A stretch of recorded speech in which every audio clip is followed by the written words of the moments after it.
Okay, so another week of MLS action is in the books, and I'm doing this, of course, on a Monday instead of the usual Sunday that I do. And like it has been throughout the season in certain weeks, there has been a lot of goals scored and a lot of headlines that were made. And this was one of those weeks that is exactly what happened.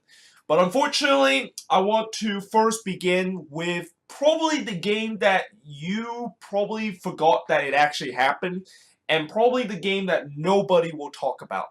And that I only will do this first because, most likely nobody's going to pay attention to this game, and I might as well just kind of like first mention this. And that, of course, is the Quakes versus RSL, which is coincidentally the game that I actually went, which ended 0-0. And I guess maybe the only headlines I will say about this game is that the Quakes finally kept a clean sheet for the first time in almost a year.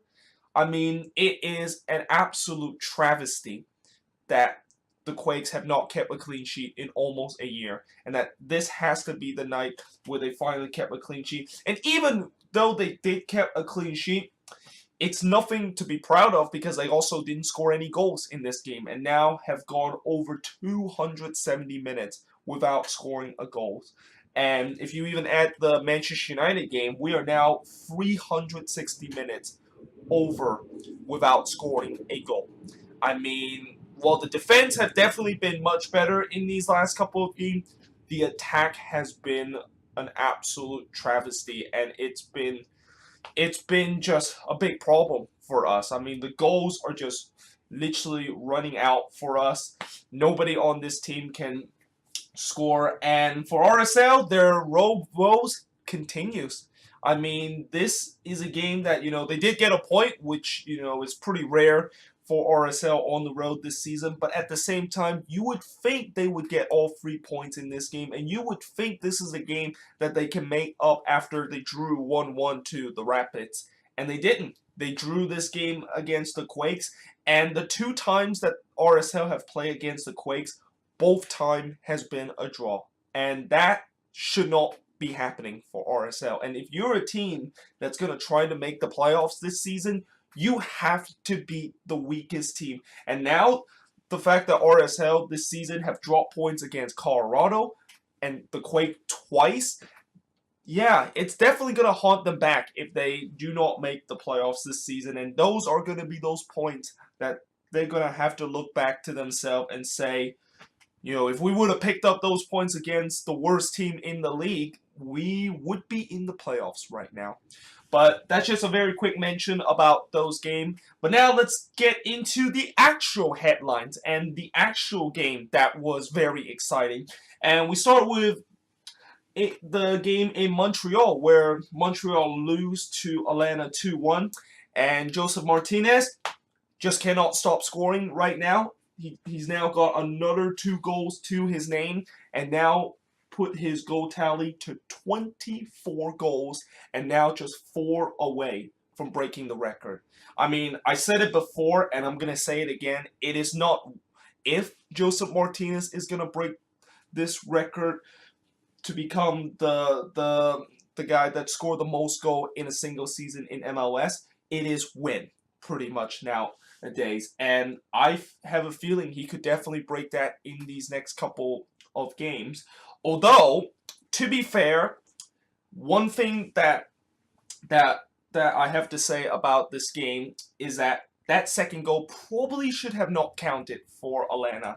And Montreal obviously would be very angry about that second goal that they conceded, because it looked like in the development of the play before Martinez was able to put the ball into the back of it after there was a scramble near the far side of the post. It looked like Gressel was offside as he tried to play that ball back to the middle. And when I look at it closely, it definitely looked like he was offside, and that should have been offside, and that goal should have never happened. And it's once again, I have to kind of question of the fact that why in the world was that not reviewed? And, if that goal didn't count, then this would have been a draw, because when Piatti scored this goal in the 87th minute, that probably should have been the equalizer, and it should not have been a consolation. So I understand why Impact fans are absolutely upset about that, but at the same time, this was a classic Atlanta victory on the road. They are a team that don't blow team out, but they just able to grind resort out, and I think they are probably the biggest winner in terms of this week in the Supporters Shield race, because here's a spoiler alert to a little bit later content I will talk about. Both New York team lost, and both New York team are the team that are those that are fighting for that Supporter Shield standings. And with Atlanta winning and with both New York team losing, they gain 3 points on those teams and built a little bit of gap in terms of the Supporter Shield race. But moving on to the next match, and the former Supporters Shield winner, Toronto FC, got another win against the Fire. 3-0 goals in this game. Josie Altidore in the 52nd, Osorio in the 72nd, and Javinko finished it off in the 89th minute. And this was a performance that really was the Toronto FC of last season. And, you know, I talk about how Toronto FC need to get their thing going, and they need to start making a run if they don't want to avoid missing the playoffs this season. You know, this might be it for them. This might be the time where they finally make the run, because so far in both of these games, it looked like this is the old Toronto that we know of. And it helps the fact that they have got most of their attacking piece back. You know, Josie Altidore is back in that squad. I think that is one guy that they really miss dearly. And Javinko finally starts scoring again, and that Osorio doesn't have to always be the guy that they depend on to score the goals. And yeah, big win for TFC in this game. And as for Chicago, well, the skit continues. The losing skit, that is. And this team, if they do not stop this losing skit and they do not start this free fall that they are in, then this team is not making the playoffs. And it's just simple as that. But moving on to the next game, DC United with a win against the Rapids, 2-1 in this game. Wayne Rooney getting his first ever goal in MLS. Although, to be fair, he probably could have got maybe 2 or even a hat-trick in this game if Tim Howard, which, let's just say he did not have a good game once again. And I'll get to that just in a moment, that made a couple of good saves of him. But he did get his first ever goal in a DC United shirt in the 33rd minute. Kellen Acosta, he also got his first goal in a Rapids shirt in the 82nd minutes to equalize, only for the Rapids concede right in the beginning of stoppage time. And this is where I have to go back to why I said Tim Howard was very bad. And for those that say that he needs to retire, well, this is just another evidence of why he needs to retire. Like, I do not know how in the world this goal was scored by DC United. I mean, when the ball was played in by Segura, he was literally near the byline when he tried to play that ball. And, okay, yes, it did kind of took a ricochet off of Jackson, which eventually he was credited with the own goal. But Tim Howard had that near post cover him, and yet somehow, in some way, that still goes behind him, and the ball still goes behind him and puts it into the back of the net. Like, I do not know how in the world did that goal went in. Like, even the most average goalkeeper could have easily saved that goal. And, you know, DC United did kind of rely a little bit luck on that, but it's just another example of why Howard probably need to think about retiring, because he has nothing left in the tank. Like, he is it's pretty clear that he is completely washed out of, and that his career is just coming to an end. And for the Rapids, well, you know, not much I have to say about your team, considering the fact that this is kind of what you expect this season, which is just not doing very well on the road. Although, the one positive I can say about the Rapids is that Kellen Acosta did score a goal, and You know, maybe if Acosta can continue to perform for the Rapids, maybe he will earn his move to Europe. I mean, I'm still kind of baffled of why did Acosta decided to go to Colorado, and how this was a guy that considered one of the best prospect that FC Dallas has been produced, and now, you know, even with the bad season that he has so far this season, he has now shipped off to Colorado, and it's just a very, very strange move, and a move that will really kind of hinder his development of plays. But moving on to the next one, FC Dallas with a massive win against Sporting KC, and I also think that this was actually their first win in almost 7 or 8 years. I actually didn't realize that FC Dallas have not beaten Sporting KC in that long of a time, but they did beat them in this game 3-2, and probably the most unlikeliest hat-trick hero in this game, Michael Barrios, just did that. I mean, this is a guy that haven't scored since October, and yet he scored 3 goals, and he scored a hat-trick to help FC Dallas get a win. And as for Sporting KC, who goals from them from Jerso and Showery in the 96th minute, which turns out to be a consolation goal. This is bad. And this game pretty much explained why I've been saying that what is the biggest reason why Sporting KC has been in a free fall in these last couple of games. And that, of course, is the defense. I mean, this is now, what, 7 games or 8 games in a row they have conceded 2 or more goals in a game, and all 3 goals that they conceded to Michael Barrios were very, very preventable. And all those 3 goals, if you have seen in the past, that should have never happened to Sporting KC. That should have never happened to a Peter Vermes kind of defensive team. I mean, the first goal was basically a hopeful ball that I thought for sure Aiko Opara was going to get to it, but somehow Michael Barrios basically just came from behind and just beat him to the ball and hooked it into the back of the net. And then the second goal, again, Opara losing track of Barrios, and Tim Melia, as good as he's been throughout the season, I don't know how in the world did he get nutmegged by Barrios on the shot. And then the third goal was basically the ball was coming in, nobody was able to clear the ball out of the dangerous area, and Barrios was able to slot it home. Those 3 goals were very, very uncharacteristic kind of goal that you would see Sporting KC conceding. But yet, this has been the biggest problem in the last couple of games. And right now, Sporting KC is, you know, they're in a dangerous position now. And if I'm a Sporting KC fan, I am hitting that panic button. Because right now, this team who, for majority part of the season, were in first place, and everybody had them locked up as a team that's going to be probably not only going to make the playoffs, but maybe even get a bye in the first round of the playoffs. Well, now they're in 5th place, and now they're just only 4 points above the red line. And this is a team that, in some way, kind of resemble of what happened to FC Dallas of last season. You know, if you guys remember, FC Dallas last season were in first place for the majority part of the first half of the season, and then they had that massive collapse in the second half of the season.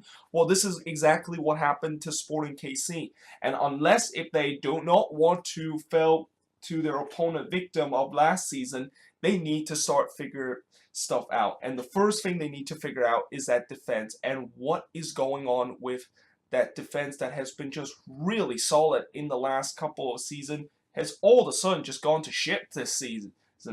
But as for FC Dallas, you know, they of course got a big win, and now they are stretching that lead in terms of them between first place and second place LAFC, which I think is now at 6 points. And this team, no doubt that this is going to be one of those teams that not only is going to make the playoffs, but probably is going to get a first round bye. And I think the attention really needs to be for FC Dallas at this point. I mean, as much as they've been flying under the radar, it's a matter of time before people are starting to talk about them. And I think the beauty of FC Dallas, and I think one of the reasons why they've been so good this season, is that not only the defense have been much better than last season, but it seemed like they are finding out that everybody on that team can score.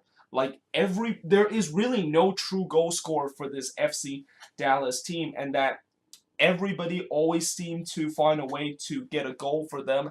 And if you're an opponent and you realize you're facing a team that anybody can potentially put the ball into the back of the net, yeah, that is a very dangerous kind of team. But moving on into the next match, and also the same scoreline and the same kind of result from the Sporting KC versus FC Dallas game, Columbus got a big win against the Red Bulls. And when I mean a big win, I mean this is a very gutsy and massive win for the Columbus crew. And so with the opening goal for Columbus, and then Patrick Mullins scoring his first goal for Columbus after he was traded from DC United, and then Davies scoring own goal. And actually that is not correct. That's actually in the 30th minute, not in the 50th minute. And Columbus was 3-0 up in the first half against the Red Bulls. And when I saw that score, I was pretty shocked. Like, I definitely did not expect the Red Bulls at one point of this season to go 3-0 down against a team like the Columbus Crew, and nevertheless go 3-0 down at home in this game. And to be fair, the Red Bulls did kind of try to fight back in the second half. So that scored the first goal for Columbus, unfortunately gave away an own goal, and then Royer scored in the 69th minute to set up a grandstand finish, but unfortunately it's just not enough for the Red Bulls. And like I said, this is a massive win for Columbus, because now, remember a couple of weeks ago where I said that they look like they're in danger of potentially falling out of the playoff spot, and they're like only 4 or 5 points above the red line. Well, now they have stretched themselves from 5th place Montreal to now 8 points, and that they are now 8 points above the red line, and they certainly have built that good cushion. And maybe this is gonna be another case where Columbus could potentially go on a big run, because that's been how this season has been for the Crew, where when things goes right for them, it definitely goes very well. But when things go wrong for them, then oh boy, it definitely goes very wrong. And they would hope that Columbus could go on a very good stretch where they can stay as far away from what is now just a battle of 5th and 6th spot in the Eastern Conference right now. But moving on into the next game, and we're going to skip the Quakes versus RSL game because I already mentioned it. Vancouver got a big victory against Minnesota 4-2, and after a couple of days where Alphonso Davies has confirmed that he will be moving to Bayern next season, he basically showed everybody why he deserved that move. I mean, this was another example and another case of Alphonso Davies completely carried this Whitecaps team and completely put on a show against their opponent. And this time, it was Minnesota that fell victim to the Davies show. I mean, he scored a brace in this game. He also set up the goal to Kai Kamara in the 64th minute. Yuri Reina did open the scoring for Vancouver with a wonderful goal. But yeah, this was truly the Davies show, and this is something that, unfortunately for the Whitecaps, this will be the big thing that they're going to missing next season. And I wonder, are they going to eventually start to find a replacement? I mean, I know that probably the Whitecaps are not going to find a replacement as good as what Davies is so far for the Whitecaps, but the way that he's been just at times carrying this team, like what happened in this game, is just phenomenal. And I really think for Davies, if he does well when he was with Bayern, or when he does well when he get loaned out, because most likely I don't think he's gonna actually get any minutes with Bayern Munich, and most likely he's just gonna get loaned out to another club then this could definitely be a future star that we could talk about. And maybe in the future, in the next couple of years, we could see Alphonso Davies become one of the best player in the world, and that maybe this could be the first kind of player that MLS can proudly say that we developed that player. And I think Vancouver will also kind of say that even more proudly, because that's their homegrown player, that is the first player that they actually develop and become a major star. But as for Minnesota, well, this is exactly what I fear about this team, and that, of course, is them not winning on the road. I mean, as much as I talked about how I kind of felt like Minnesota deserved to be in the playoffs this season with the good performance they've been putting, they're just not doing that on the road. And if they don't do this on the road, if they don't put the similar performance in that last game against LAFC and even in the previous game, then I don't think this team is going to make the playoffs, because they only have 5 games left at home this season. And even if they win all 5 of those games, I still think they're going to fall short of the playoffs. And this was one of those games that I thought they would probably get, because Vancouver was struggling, and this whole Davies kind of thing was potentially gonna overshadow them, but yet they just couldn't get it done. And the defense, that has been a big problem for Minnesota, and the same goes with the midfield, was once again the problem in this one. I mean, it was just horrendous defending by Minnesota in this game. And they got to figure this role form out if they want to have any chance of actually sneaking into the playoffs. But yeah, moving on, and oh my goodness, I just made a terrible mistake. And if I have actually, let me just get a pen right here. Just realized this mistake. It's not Minnesota. It's Houston, who, of course, lose to the Timbers 2-1 in this game. Goals in this game, Sebastian Blanco scored in the 7th minute, only for Kyoto to equalize in the 12th. And Fernando Adi in his farewell game for the Portland Timbers, as it's been announced that he will be joining FC Cincinnati next season and that he is leaving the Timbers after this game.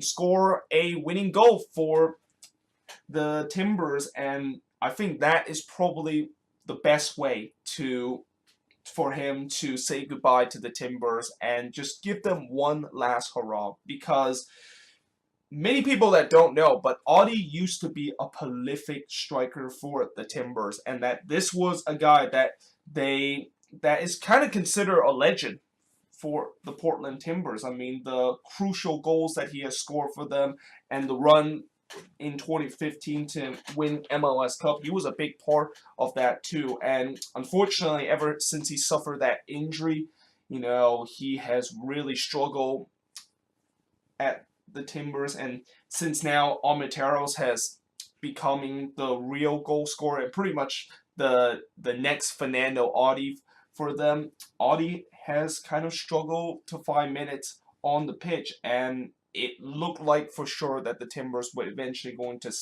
trade him or sold him to somebody else, and it's officially confirmed that he will be going to FC Cincinnati, and I think they're making him as a DP player. I'm going to obviously check on that after this video, and also I will be making a video about that trade, because one of the other player that is involved in the trade involved with my Quakes team.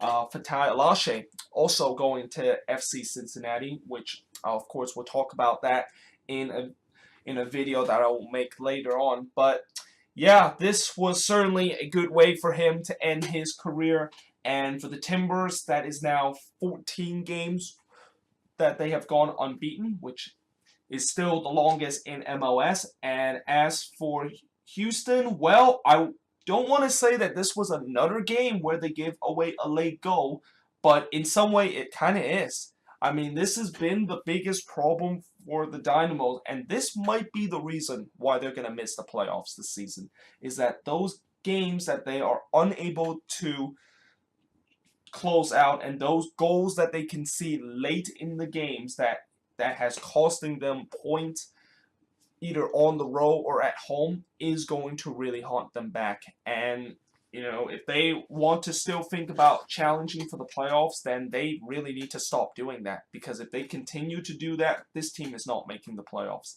this season. But moving on to the last two games and the Sunday game, and one team that maybe are actually going to make the playoffs, and maybe this is a kind of annual tradition that we see every single year in MLS, the Seattle Sounders. Once again, making that second half resurgence and just go on an incredibly miraculous run to make it into the MLS playoffs. And they're doing it again this year with a win against NYCFC. I think they have now gone 6 games unbeaten, and they're only now 6 points behind the Galaxy, or not the Galaxy, but RSL for that final spot in the Western Conference. And, I definitely did not see this one coming. I mean, I know the Sounders are known for their second half resurgence because of what they've done in the last couple of years, but I thought the way that the Sounders have been played this year looks very different than what I've seen in the past 2 years. And the way that this team just looked very old, and that I feel like this team would be better off to just rebuild, or in this case now retool their squad, would be a better thing for the future. But it seemed like they just want to have one last hurrah. And, in this game against NYCFC, it wasn't a pretty game by them. And certainly, I think if you watch this whole game, the scoreline doesn't really depict how the Sounders was really dominate in this game. It was kind of a combination of the Sounders, once again, relying on just finding a way to score a goal and finding a way to nick a goal, and the combination of NYCFC probably had the worst game this season. I mean, this was just incredibly bad of a performance by Dome Torrens' team. And, for the Sounders, they wouldn't care. They got another 3 points, and like I said, they're closing in for that playoff position. And despite the fact that they're still in 10th place, they're not that far away from that playoff spot. And, it is kind of a kind of, as these games continue, and if the Sounders continue to win, it is going to start to sound like a fool to say that they're not going to compete for the playoff spot, and that they could be in contention of making the playoffs. But it's this Sounders team is very interesting, because despite the fact that they haven't been playing well, and this team has been really relying on a lot of that parking the bus kind of tactics, kind of that Mourinho kind of tactics, it has really worked out for them. And if it continues to work out for them, and if they continue to get a win, then I don't think anybody would care how they would actually get it into the playoffs. Although I still don't know if they can do it. I think if they maybe win one more game, they can really kind of change my perspective and say that they could actually make the playoffs. It's just that I still have a feeling that eventually this kind of whole tactics that they're going to do is probably going to fall apart, either if they stop finding a way to score goals, and that the goals that they kind of been rely on in the last couple of games is going to stop happening, or this defense is going to eventually kind of collapse.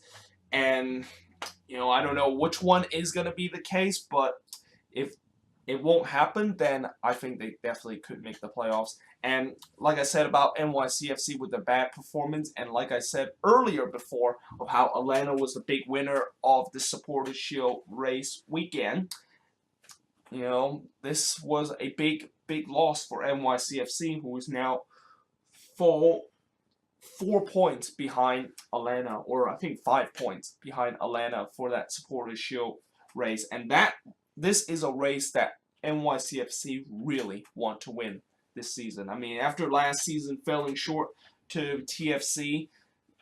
It looked like it's going to happen again to NYCFC, where once again they're going to fall short in that race, and they're going to fall short to Atlanta this time. But finally, heading into the final game, and there's an old saying that we always save the best for last. Well, this was truly the case. I mean, LA Galaxy 4, Orlando City 3, and defense in this game was really just optional.